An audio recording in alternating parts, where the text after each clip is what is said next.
Here we'll learn how to linearize a system of equations. We're going to consider in particular the coupled system of partial differential equations that are the Boussinesq equations, representing buoyancy driving flow, and flow infecting the buoyancy variable, temperature, under an incompressible system. So where do we begin? Well, as previously, when we were linearizing just the temperature equation itself, we're going to begin by introducing a decomposition into our system. So come over here and let us consider a decomposition. So what's our decomposition going to look like this time? Well, we have here three different variables. We have our u, we have our t, and then we also have our omega. So we're going to need a decomposition for each of these three variables. Let's start with u. We're going to let u be some u naught. Again, we'll pick that u naught is that our naughts are all functions of just one spatial variable. It's a special one, z, that we're going to pick out. And we're going to carefully label the fluctuating bit of u about that as u index 1. Let's also make a t as a t naught of z plus a t1. And let's write our omega as omega naught of z plus omega 1 of general space and time. And here we're gonna move quickly into linearization. So all of our quantities within one index from linearization. So any quantity that's got a 1 subscript is going to end up being an order epsilon quantity, and we're going to take that epsilon is small, more or less straight from the beginning, so that we can get into how to linearize the whole system of equations. We're going to make one more assumption here that will be a classic one for us, which is we're going to generally assume that the flow u is driven entirely by the perturbations in the system. And what that means is that we're going to take u naught to be 0. So we're assuming no large-scale flow. There will be systems where you would want to assume a large-scale flow.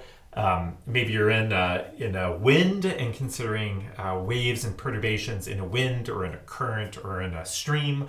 A large-scale flow can also be a way of handling something like rotation, though generally there are better techniques for that. But especially if you're in a differential rotation, like an accretion disk or something like that, a large-scale flow may be a necessary and convenient assumption for your linearization.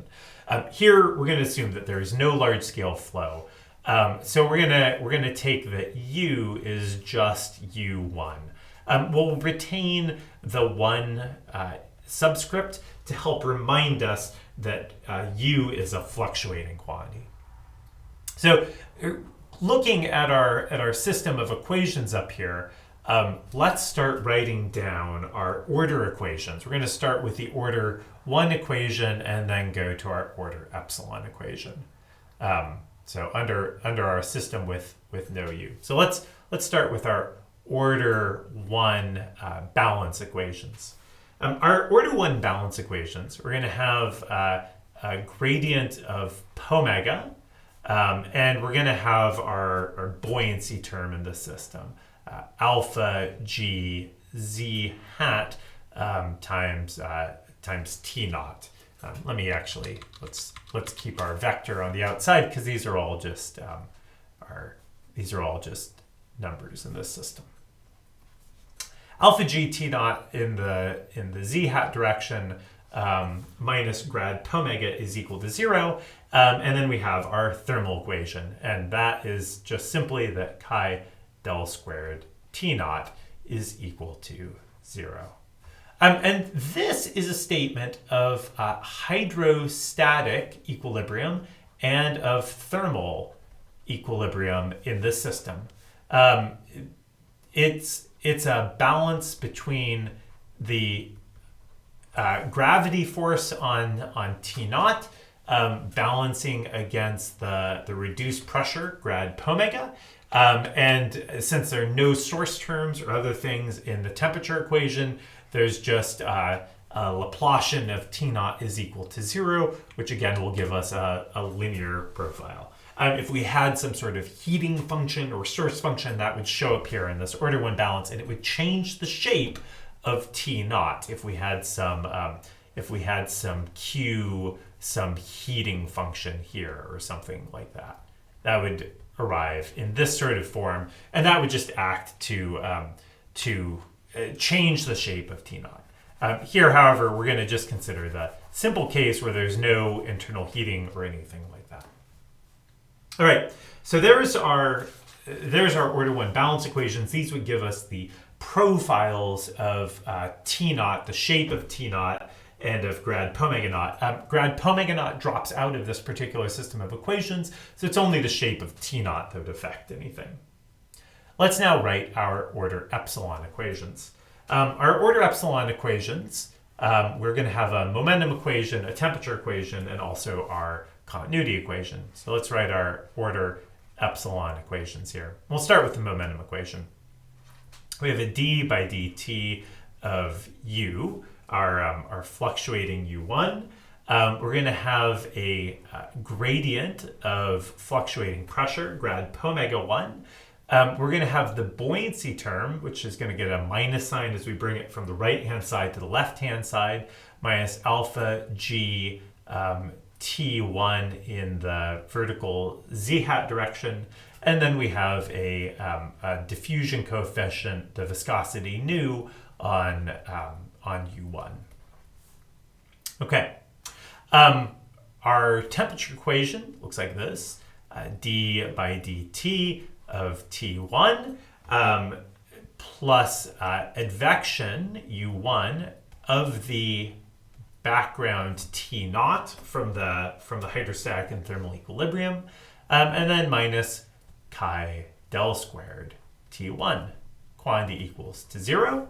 And then lastly, we have our divergence of U, which, since U1 is fluctuating only, its full form is the order epsilon form. Lastly, we'll note here. So these are all order epsilon because in these the variables show up once in each equation. We've got U1, we've got T1 and pomega 1. Here are our variables. And then we also have some potential non-constant coefficients. We've got our grad T naught.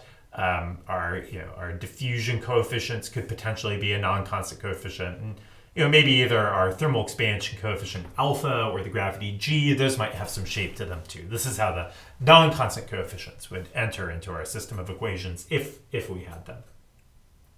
All right. Lastly, let's write down our order epsilon squared equations.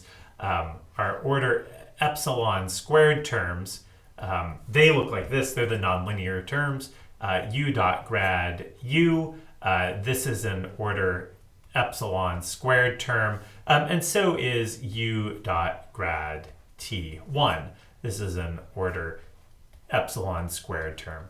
Generally, in something like linear wave theory or instability theory, we're going to just neglect these and ignore them entirely.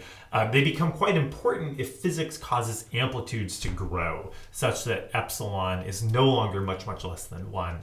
And considering how they enter into the system of equations can either lead you to weakly nonlinear theory or to fully nonlinear solutions.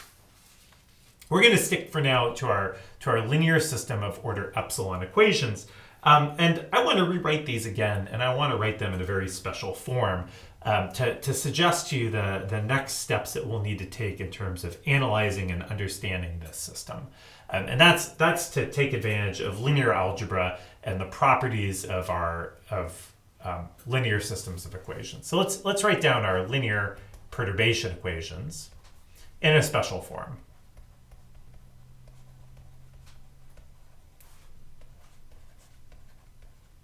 I'm going to write the exact same equations we had before, but I'm going to group terms together. So I'm going to start with our momentum equation in U1, and I'm going to put all the terms that have to do with U1 here at the front of the equation.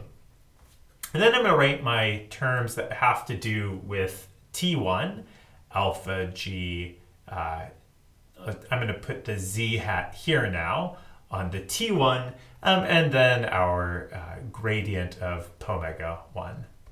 All right, so there's our momentum equation, same as we had before. Now I'm going to write our temperature equation. I'm going to play the same game. I'm going to keep the U1 terms over here on the leftmost part, grad T naught. I'm going to write my, my T1 dependent terms here, so d by dt of T1 minus our diffusion coefficient on T1. And then I'm going to very explicitly note that there are no omega 1 terms here. They don't even show up in the equation, so it seems a little odd to write them this way, but you'll see why in a moment. Lastly, we have our continuity equation. And again, like maybe even being sillier, I'm going to write down that it has no T naught, or no T1, and no omega 1. But it's all equal to 0. We've written things in this form because if you look at how I've written things here, all of these terms in this column are proportional to U1. And all of these terms in this column are proportional to T1, but not any of our other variables. There's our T1 terms. And then all of these terms in this last column, well, they are proportional to omega 1. This suggests to us that this system is something like AX equals 0, with x our vector of our variables of our system, our perturbations, U1, T1, and omega 1. Recognizing this opens up the entire power of linear algebra for solving this system. Once we know one or two more things. So we're gonna end here by writing our linear system in operator form. We're gonna write the A matrix as an operator operating on our vector of perturbations.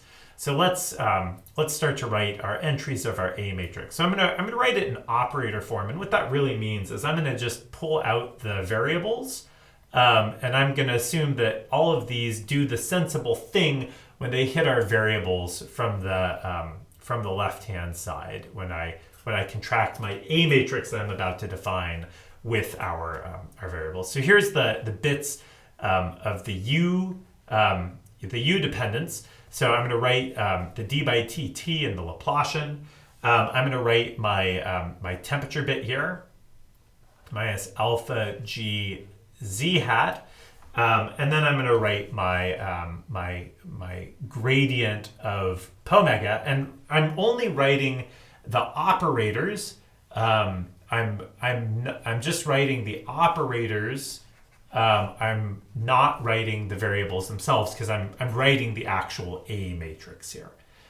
So I've got my U column, my T column, and my omega column, and I've done my my momentum equation row. Now I'm going to move on to my temperature equation row, and the U enters by doing U dot grad T naught. So I'm going to write the operator as just dot grad T naught, right? Remember that grad T naught here, this is a non-constant coefficient of the system. Same with alpha and G here, potentially same with nu. We've got our dot grad T naught. We'll now move on to our T column of things. So here we have our partial derivative with respect to time, d by dt. And we've got our diffusion term, chi del squared. And then lastly, we've got 0 here for the coupling with omega. Let's fill in finally the continuity equation column. So we've got a div u, and we've got a 0, and we've got a 0. There's our A matrix right here. So here's our A matrix, and it's operating on u1 vector and t1 and pomega 1, and this whole system is equal to 0. We could go and solve this if we knew something about our gradients.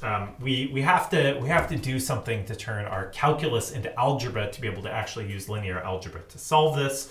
But if we could do that, we'd have a system where we had ax equal to 0, and we have a whole bunch of tools once we have this formalism, ax equals 0.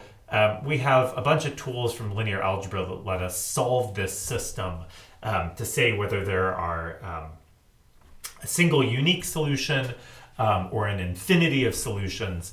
And what we'll learn is that the interesting cases of solutions are when we have an infinity of solutions. And you may recall that whether we have infinitely many solutions or a unique solution has nothing to do with X and everything to do with the matrix A. All of the physics is encoded in this matrix A, and it's what tells us whether we have wave-like solutions, whether we have instabilities, and what the character of those solutions are.